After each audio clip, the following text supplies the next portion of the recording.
Les architectes devraient-ils préférer le dessin à la main plutôt que le dessin à l'ordinateur? Pour les architectes, c'est une évidence. Le dessin à la main est la plus pure expression de la pensée. Lorsqu'on dessine, c'est littéralement de la pensée pur jus qui s'écoule du crayon. Le coup de crayon de l'architecte est bien particulier. Plus proche de la calligraphie que de l'illustration, plus proche de l'ensemble de symboles que de la recherche graphique. Le trait de l'architecte va droit au but. C'est la productivité qui est en jeu. Il ne dessine que ce qu'il est absolument nécessaire d'exprimer. Le croquis permet souvent de s'épargner de longues descriptions inutiles et d'être parfaitement compris par l'ensemble des interlocuteurs, du client à l'artisan. En plus d'un mode de communication, le dessin permet de rendre conscients les pensées les plus abstraites. En ce sens, il est l'outil de conception le plus indispensable de l'architecte. En quelques coups de crayon, voilà que sont représentés un tracé régulateur, une limite parcellaire, une skyline, le contour d'un élément coupé, le zigzag d'une épaisseur d'isolation, un grouillot ou un ciel. L'architecte sait d'instinct quel trait doit être appuyé ou pas. Toutes ces représentations sont parfaitement conventionnées et permettent donc à n'importe qui de comprendre les idées les plus complexes. Le croquis clarifie et simplifie les idées, que ce soit pour l'architecte lui-même ou pour les autres. Phénomène singulier, au moment d'être tracé, le dessin appartient à celui qui tient le crayon. Mais une seconde plus tard, une fois le crayon levé, il appartient à tous ceux qui le regardent. Chacun est capable d'en faire une lecture critique. Il devient une propriété commune aux personnes concernées. Le dessin est donc démocratique. Il représente un point de vue sur un problème, un angle, une opinion. Le même objet ou le même concept pourrait être représenté par autant de croquis que de personnes qui possèdent un crayon. Le dessin permet le débat, mais il vide également les mots de leur substance. Car la meilleure critique à un dessin est un autre dessin.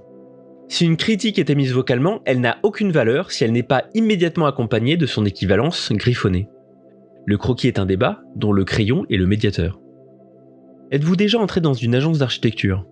Dans la salle de réunion d'un investisseur? Ou sur un chantier en compagnie d'un architecte? Avez-vous déjà remarqué une poignée de personnes autour d'une feuille de papier, avec un air grave et pensif?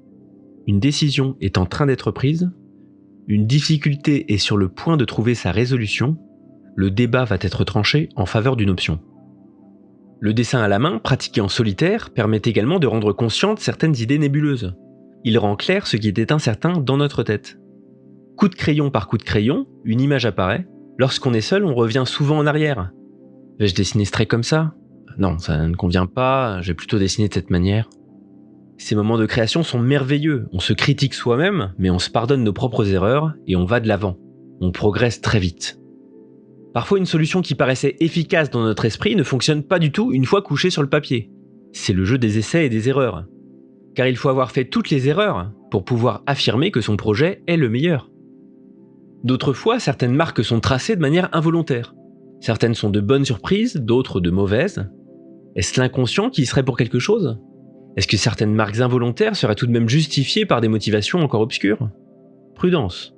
Les biais cognitifs ne sont pas loin.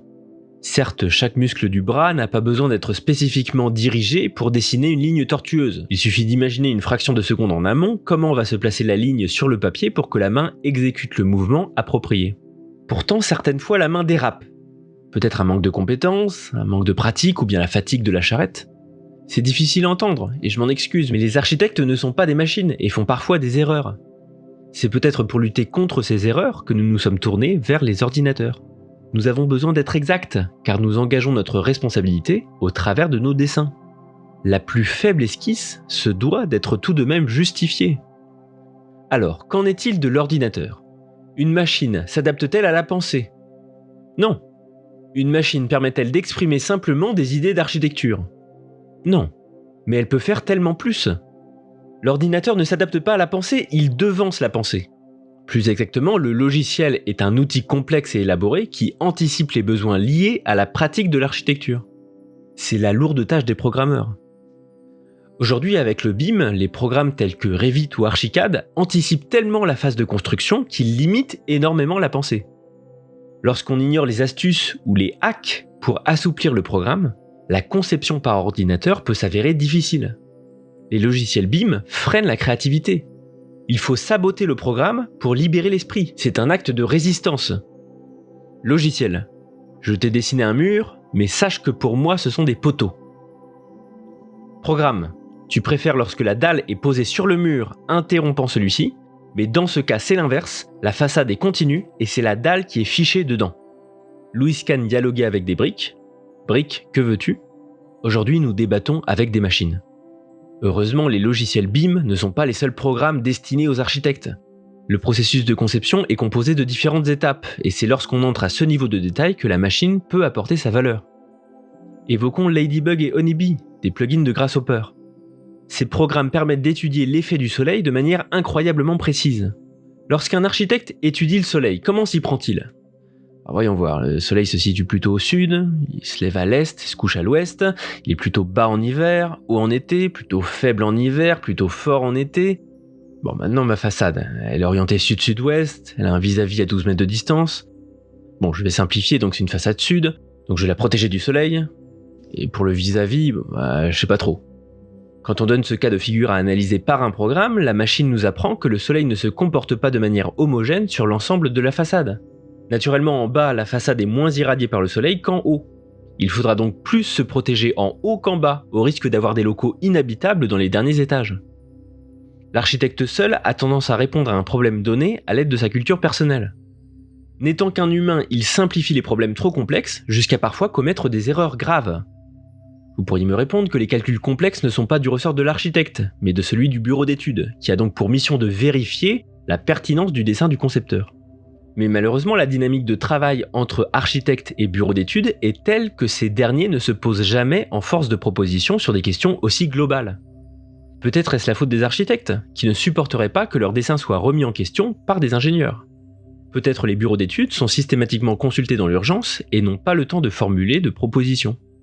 Peut-être les bureaux d'études sont résignés à ne pas être intégrés dans le processus créatif et n'essayent même plus de proposer quoi que ce soit. Cela ne gagnerait-il pas à entrer dans les agences d'architecture ? Mais voyez-vous, en France, on ne mélange pas les torchons et les serviettes. La science ne se mélange pas avec l'art. Ah bon ? Je mettrai pas ma main à couper que ça évolue pas. Alors, les machines sont performantes dans l'analyse, mais quoi d'autre ? Il y a aussi la génération procédurale. Entendez création par procédure. On entre dans la machine une suite d'instructions, une procédure, modulée par des variables, des paramètres, et qui génère des formes. Par exemple, si vous voulez générer un rectangle de manière procédurale, vous devez indiquer à la machine que ce que vous souhaitez créer a 4 côtés, perpendiculaires 2 à 2, et que la largeur et la longueur de cette figure sont variables indépendamment. Si maintenant je souhaite dupliquer ce rectangle selon une grille, afin de dessiner par exemple un pavage, il me suffit d'ajouter une règle de duplication dans une dimension, puis dans l'autre. Maintenant, en cours de route, je me rends compte que les dimensions du rectangle ne me conviennent plus. Je suis en mesure de les modifier en changeant simplement les paramètres correspondants. La machine saura refaire le reste de la procédure d'elle-même. Si j'avais dessiné ce pavage de manière classique, et si j'avais voulu modifier la dimension des rectangles, j'aurais dû tout effacer et tout redessiner à chaque changement d'avis. La génération procédurale m'a fait gagner un temps fou. Par une simple addition de règles géométriques, j'ai pu créer un élément régulier et ordonné. L'architecture n'est-elle pas de nature régulière et ordonnée ? Mais avant d'en arriver à l'ordre, au résultat final, le processus est long. Il consiste pour l'architecte à définir les règles qui vont réguler l'édifice.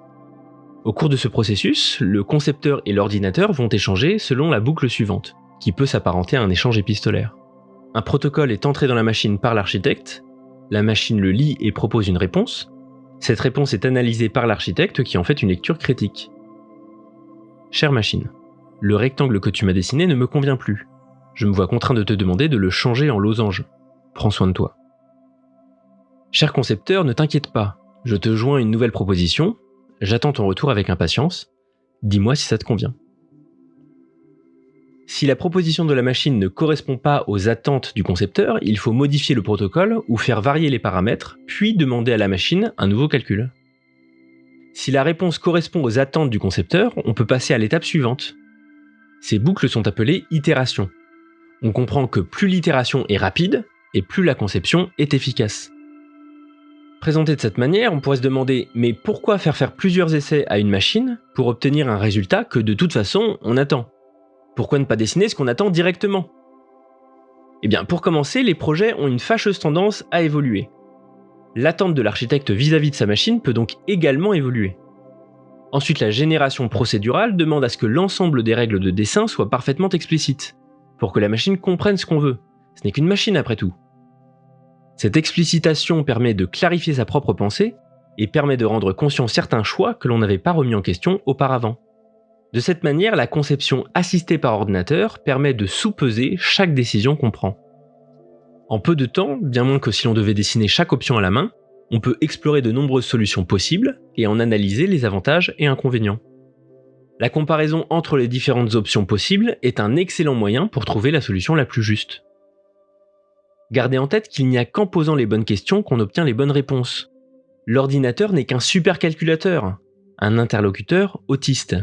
C'est à nous de nous y adapter. Si l'on sait s'adresser à lui, si on adopte son mode de pensée, on peut obtenir des résultats auxquels on ne serait pas arrivé tout seul. L'humain propose, l'ordinateur répond, l'humain analyse, valide et repropose. C'est une relation symbiotique. La machine peut s'adapter au réel avec une précision extraordinaire et ne souffre pas de biais cognitifs. Elle a la capacité de travailler efficacement tout en conservant une complexité d'informations considérable. Attention tout de même au piège de la précision.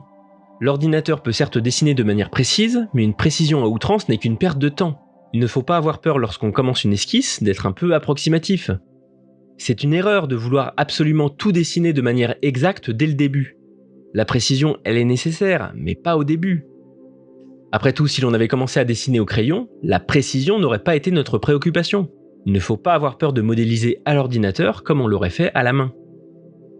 Si la main matérialise la pensée, la machine permet d'envisager les autres solutions possibles. La main simplifie, l'ordinateur complexifie, et l'architecte a besoin des deux. Finalement, aucune technologie ne remplace l'autre. L'ordinateur ne remplace jamais le dessin à la main, et le dessin à la main n'est pas toujours plus efficace que l'ordinateur. Les deux techniques sont complémentaires et ont toute leur place dans la pratique de l'architecture. Il faut simplement utiliser le bon outil au bon moment, là où il a le plus de chances de faire avancer le projet. Il ne faut pas non plus être dogmatique sur le moment où utiliser tel ou tel outil, car s'il n'y a pas d'outil universel, il n'y a pas non plus de processus de travail universel. Le processus s'adapte aux critères de qualité de chaque architecte. Tout dessiner à la main, puis vérifier le dessin à l'aide d'un ordinateur est un processus. Tout comme analyser le réel à l'aide d'un ordinateur, puis dessiner à la main en fonction de l'analyse, en est un autre. Bien sûr, c'est une simplification à l'extrême, de nombreuses autres étapes interviennent dans le processus de création. Aucun processus n'est supérieur à un autre dans la théorie, et c'est ce qui fait la variété de l'architecture, des architectes et des réalisations architecturales.